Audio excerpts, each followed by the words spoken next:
Everyone. आज की video में हम लोग डिस्कस करने वाले हैं DSSB TGT वैकेंसी, जिसका नोटिफिकेशन आप लोगों को कल ही देखने को मिला है। एक ऑफिशियल नोटिफिकेशन आप लोगों के सामने है। तो आज की वीडियो में मैं आप लोगों के साथ में TGT का जो एग्जाम होता है उसके एग्जाम पैटर्न के बारे में डिस्कस करने वाली हूँ।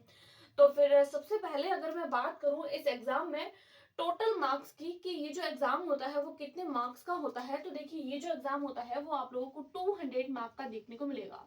200 नंबर का आप लोगों का ये जो है वो 200 नंबर का एग्जाम जो है वो ये आप लोगों के होता है। उसके बाद में हम लोग बात करते हैं इसमें टाइम की कि इस एग्जाम के लिए आपको कितना टाइम मिलता है, यानी कि 200 मार्क जो होते हैं वो आप लोगों के होते हैं और 200 ही क्वेश्चन आप लोगों को देखने को मिलेंगे। 200 क्वेश्चन आप लोगों को देखने को मिलेंगे। टाइम जो होता है वो आप लोगों को 120 मिनट्स देखने को मिलेंगे। 120 मिनट्स का मतलब होता है आप लोगों को जो है वो 2 घंटे का टाइम मिलेगा। 2 घंटे का टाइम और 120 मिनट्स। देखिए आप लोगों के पास में क्वेश्चंस, नंबर ऑफ क्वेश्चंस जो होते हैं वो 200 होते हैं। टाइम आप लोगों के पास में जो होता है वो 120 होता है। यानी कि अगर आप लोग एक क्वेश्चन को सॉल्व करते हैं तो एक क्वेश्चन को सॉल्व करने के लिए आप लोगों को जो है वो 1 मिनट से भी कम का टाइम मिलता है। यानी कि लगभग आप लोगों को 35 से लेकर 40 सेकेंड का टाइम जो है वो मिलता है। इतने टाइम पे आप लोगों को क्वेश्चन को पढ़ना, उसको समझना, उसको सॉल्व करना तो थोड़ा सा कॉम्प्लिकेटेड होता है, जो आपके कंपटीशन को थोड़ा बढ़ा देता है।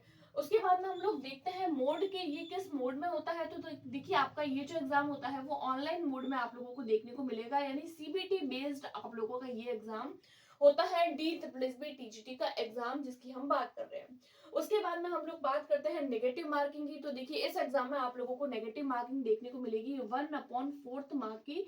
यानी कि अगर आप लोग एक क्वेश्चन को रॉन्ग करते हैं तो आप लोगों की 0.25 मार्क काट दिए जाएंगे। यानी कि अगर आप लोग 4 क्वेश्चन गलत करते हैं तो आप लोगों के 1 नंबर काट दिया जाएगा।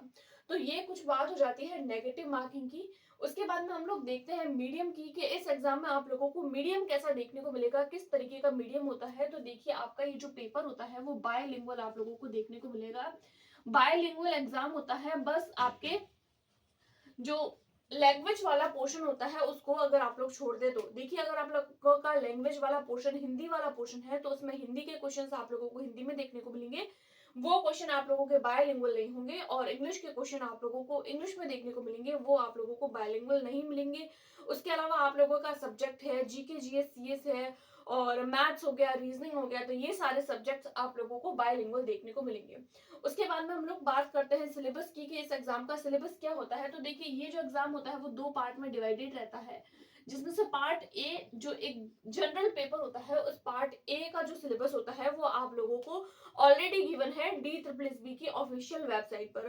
तो अगर आप लोगों को पार्ट ए का सिलेबस देखना है तो आप लोग DSSB की ऑफिशियल जो वेबसाइट है उस पर एक बार चेकआउट कर सकते हैं। बट पार्ट बी का जो सिलेबस होता है वो आप लोगों को DSSB कभी भी प्रोवाइड नहीं करवाता है। पार्ट बी यानी कि आप लोगों का जो सब्जेक्ट स्पेसिफिक सिलेबस होता है वो आप लोगों को देखने को नहीं मिलेगा इस एग्जाम में, राइट। उसके बाद में अगर बहुत सारे कैंडिडेट हमारे माइंड में ये आता है कि पार्ट बी को हम किस लेवल तक पढ़े, तो देखिए इसके लिए आप लोगों को प्रीवियस ईयर करने होंगे। अगर आप लोग प्रीवियस ईयर करते हैं तो आप लोगों को आइडिया लग जाएगा कि आप लोगों को किस लेवल की जो है वो स्टडी करनी है। इस एग्जाम को लेकर जो नॉर्मल इन्फॉर्मेशन जो आप लोगों को ध्यान में होनी चाहिए। उसके अलावा एक और इम्पॉर्टेंट बात जो मैं आप लोगों के साथ में शेयर करना चाहती हूँ इस एग्जाम को लेकर, कि इस एग्जाम में आप लोगों को नॉर्मलाइजेशन की प्रक्रिया देखने को मिलेगी। यानी कि सारे जो एग्जाम्स होते हैं, यानी कि आप लोगों का ये जो एग्जाम होता है वो ऑनलाइन मोड में होता है और अलग अलग शिफ्ट्स में होता है। जब भी कोई एग्जाम अलग अलग शिफ्ट्स में होता है तो कोई जो पेपर होता है वो ज्यादा टफ आ जाता है, कई बार कोई पेपर ज्यादा इजी आ जाता है। तो सारे के सारे ये जो जो पेपर होते हैं अलग अलग शिफ्ट्स के, तो इन सारी शिफ्ट्स को एक इक्वल बनाने के लिए और सबकी जो स्तर होता है, सब एग्जाम्स का जो लेवल होता है उसको इक्वल करने के लिए इस एग्जाम में आप लोगों को नॉर्मलाइजेशन की प्रक्रिया देखने को मिलेगी। अब हम लोग बात करते हैं इस एग्जाम के पैटर्न की कि आप लोगों को इस एग्जाम में पैटर्न किस तरीके से देखने को मिलेगा। तो देखिए ये जो एग्जाम होता है वो आप लोगों का 2 पार्ट्स में डिवाइडेड रहता है। फर्स्टली अगर हम बात करें पार्ट ए की तो पार्ट ए आता है और उसके बाद में आप लोगों को देखने को मिलेगा पार्ट बी।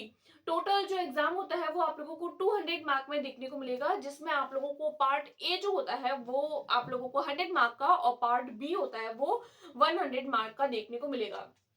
अब हम लोग बात करते हैं सबसे पहले पार्ट ए की। तो देखिए पार्ट ए जो होता है वो 100 मार्क का होता है।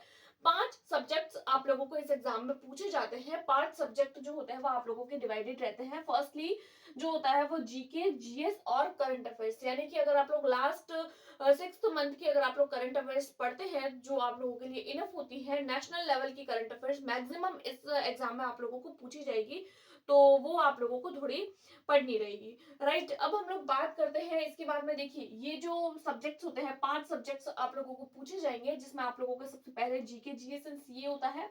उसके बाद में मैथ सब्जेक्ट होता है। उसके बाद में रीजनिंग, हिंदी एंड इंग्लिश, ये दोनों सब्जेक्ट्स जो होते हैं वो लैंग्वेज को लेकर रहते हैं। अब आप देखिए ये जो एग्जाम होता है वो आप लोगों के 100 मार्क का होता है। 5 सेक्शन होते हैं, तो हर एक सेक्शन जो होता है वो 20-20 मार्क में डिवाइडेड रहता है, यानी कि हर एक जो पोर्शन है वो आप लोगों को 20-20 मार्क का मिलेगा, यानी कि हर एक सब्जेक्ट में से आप लोगों को 20-20 क्वेश्चंस देखने को मिलेंगे। राइट, और ये जो तीनों जो सब्जेक्ट्स होते हैं इसमें टोटल मिला के आप लोगों को 20 मार्क के क्वेश्चंस देखने को मिलेंगे। अब हम लोग बात करते हैं इस एग्जाम में कि एक मेन इंपॉर्टेंट बात की, देखिए अगर आप लोग पार्ट ए के लिए अगर आप लोग देखते हैं, जब आप लोग एग्जाम देते हैं तो एग्जाम टाइम में मान लीजिए आप लोगों का फर्स्ट जो ऑनलाइन मोड पर जब आप लोग पेपर देंगे, मान लीजिए फर्स्ट जो है वो स्टार्टिंग में ही आप लोगों को पोर्शन देखने को मिल गया जीके जीएस वाला। अब आप लोग चाह रहे हैं कि जीके जीएस में मान लीजिए आप लोगों ने 20 क्वेश्चन अटेम्प्ट कर चुके हैं, 20 क्वेश्चन इसमें आते हैं और आप लोगों को जो है वो 15th तक क्वेश्चन जो है वो आप लोगों को आते हैं, उसके अलावा आप लोगों को क्वेश्चंस नहीं आ रहे हैं। तो ऐसे टाइम पे आप लोग क्या करेंगे, तो देखिए मान लीजिए आप लोग क्या करते हैं, आप लोग चले जाते हैं मैथ्स में। मान लीजिए अब आप लोगों को लगता है कि नहीं मुझे तो जीके जीएस वाले जो है क्वेश्चन फिर से सॉल्व करने हैं, तो देखिए आप इस एग्जाम के लिए ध्यान रखिएगा, अगर आप लोग एक बार एक सेक्शन से दूसरे सेक्शन में आ जाते हैं तो दूसरे सेक्शन से आप अगेन फर्स्ट वाले सेक्शन में नहीं जा सकते। अगर आप लोगों ने मैथ्स के 20 क्वेश्चन सॉल्व कर दिए हैं, अगर आप लोगों ने उसको लॉक लगा दिया है जो इस पोर्शन को, और उसके बाद में अगर आप लोग रीजनिंग वाले पोर्शन पर चले गए हैं, अब आप लोग अगेन से मैथ्स वाले पोर्शन पर जाना चाहते हैं, तो आप लोग नहीं जा सकते हैं। ये डी ट्रिपल एस बी की सबसे खास बात होती है। उसके बाद में हम लोग बात करते हैं पार्ट बी की। तो देखिए पार्ट बी जो होता है वो आप लोगों का सब्जेक्ट स्पेसिफिक रहता है। सब्जेक्ट स्पेसिफिक यानी कि जो भी आप लोगों का सब्जेक्ट रहा है, सब्जेक्ट कॉम्बिनेशन के बारे में मैंने आप लोगों को प्रीवियस वीडियो में डिस्कस किया था, वो आप लोग एक बार जरूर देखिएगा, तो आप लोगों के सारे डाउट्स सब्जेक्ट कॉम्बिनेशन को लेकर क्लियर हो जाएंगे।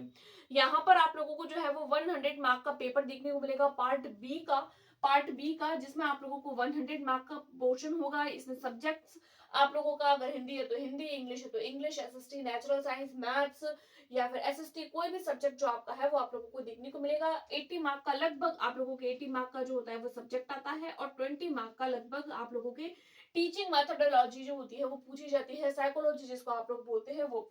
उसके बाद में हम लोग बात करें कि इस एग्जाम में आप लोगों को कट ऑफ किस तरीके से देखने को मिलेगी, तो देखिए कट ऑफ जो है वो आप लोगों को पार्ट ए और पार्ट बी दोनों को मिलाकर देखने को मिलेगी। इसमें कोई ऐसा नहीं है कि पार्ट ए में आप लोगों को इतने मार्क लाने कंपलसरी है या पार्ट बी में इतने मार्क लाने कंपलसरी है। दोनों मार्क के मिलाकर आप लोग दोनों जो पेपर होते हैं उस दोनों पेपर के एग्जाम जो होते हैं वो मार्क जो होते हैं वो मिला दिए जाते हैं, उसके बाद में आप लोगों की फाइनल कट ऑफ बनती है। पार्ट ए और बी इन दोनों को मिला के आप लोगों की कट ऑफ बनेगी, क्योंकि इस एग्जाम में किसी भी तरीके का इंटरव्यू नहीं होता है, जो आप लोगों को लिए एक पॉजिटिव पॉइंट है। इंटरव्यू आप लोगों को इस एग्जाम में देखने को नहीं मिलेगा, जो आप लोगों के लिए एक प्लस पॉइंट है।